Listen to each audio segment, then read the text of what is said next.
Conversations then. Home First Finance is our first management on our corporate radar today. Their P&L momentum remained strong. Asset quality also remained stable. The NIMs fell on a year-on-year basis but improved compared to the previous quarter. Now, to discuss the quarter gone by and the road ahead, we are being joined by Manoj Viswanathan, the MD and CEO at Home First Finance. Mr. Viswanathan, good morning. Thank you for joining in. Let's start off with the disbursement momentum, right? Your disbursements grew around 15.5% during this quarter. What did you end FY25 with, and what targets have you set for yourself, both in terms of disbursement growth as well as AUM growth for FY26? We ended with 4,800 crores, 4,800 crores, which was in line with our original guidance for the year. And that's about 20%, 21% year-on-year growth in disbursals. And we are looking at a similar number or a similar growth rate for disbursals for the current year as well, for FY26. So that will be in the region of 5,600 to 5,800 crores of disbursals. Okay. What about RoE? Are you looking to expand it, I think, because your RoEs used to be sub 10% about 3-4 years back, and you've been steadily improving it. What does it stand at currently, and is there scope to expand RoEs? So we have had a very good year in terms of return on equity. We delivered a 16.5% return on equity for the full year. And we actually exited the year last quarter at 17% return on equity. So that has been, so that is what we had, originally planned, that we should have a strong returns, and that's what we have delivered. For the current year, of course, the return on equity will be muted because of the capital that we have raised recently. So I just wanted to bring to your attention that we have done a QIP in April. So that has significantly increased our capital base. So the net worth has gone up from about 2,500 crores to about 3,750. So we did a QIP of about 1,250 crores. So because of the expanded equity, the RoE will be a bit muted, for the current year. But we again hope to catch up in the next 18 to 24 months. What do you plan on using these 1,200 crores for, Mr. Viswanathan? Is it growth capital? You want to preserve it as a buffer? What are the plans that you have laid out for this? No, it's absolutely growth capital. We have been growing at 30%. AUM has been growing at 30% over the last several years. And if we want to kind of sustain that momentum, we will need additional capital because our leverage is already touched 5 times. So if we want to keep that, under control, we will need more capital, and which is why we have gone ahead and raised the capital. So this capital raise should sustain our growth for the next 3 to 4 years. Is there an inorganic growth acquisition in the pipeline? No, we are not looking at anything inorganic. We are looking at growing organically. That has been always the DNA of the company. So 30% plus AUM growth for FY26 should sustain. And you'd given an aspirational AUM target of 40,000 crore by FY30, I think. Will you be able to fast track that now that you've got growth capital?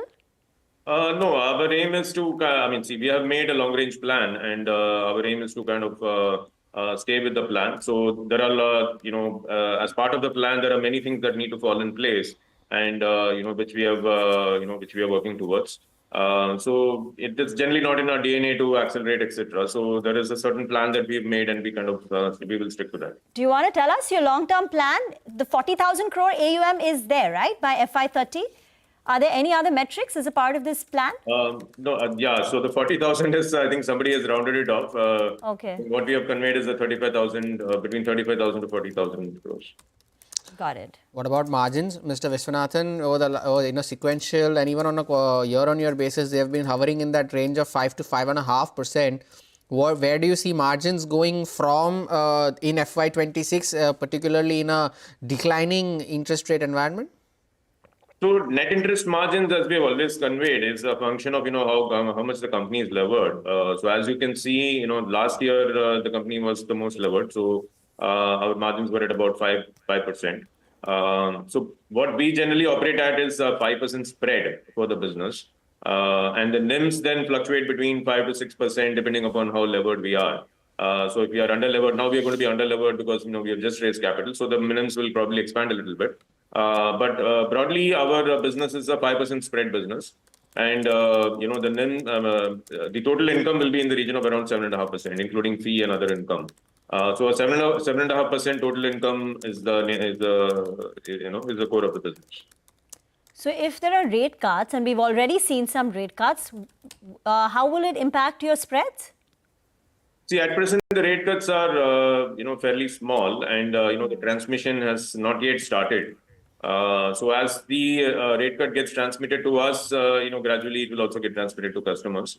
But broadly, we operate a fully floating rate book. So whatever rate cuts we enjoy will have to be eventually transmitted to the customers.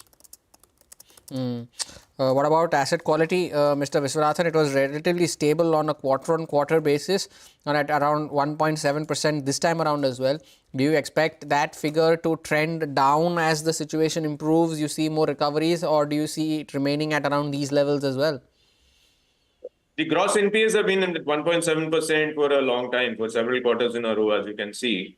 The early delinquencies, of course, fluctuate a little bit. And if you see last quarter, our early delinquencies have actually come down substantially by about 30-40 basis points. But that again is, slightly seasonal. So there is, it floats in the region in between 4.5 to about 5%, the early delinquencies. But gross NPA likely to hold at current levels.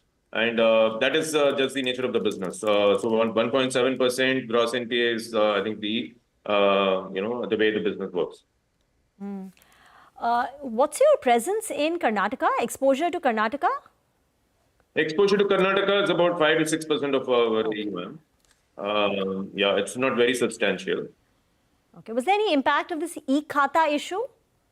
There has been some impact, yes, because the registrations are getting delayed because of the e-Khata. But because our exposure to the state is not very large, it has not been a very large impact for us. What was the impact you would assess? I understand it's not very significant, but 4 to 5 crores a month. Sorry, how much? 4 to 5 crores a month of disbursements. Okay. Were there any other, specific issues which have impacted your growth? No, there is, positively or negatively? no. I think overall, the environment has been supportive in terms of generating demand for affordable housing. And our growth has, growth has been as expected. I mean, we were looking to grow at about 30% AUM this year, which we have delivered. All right, Mr. Viswanathan, thank you so much for sparing time and joining us today. Wish you good luck for FY26 as well. We take a short break, but just before we do that, there was some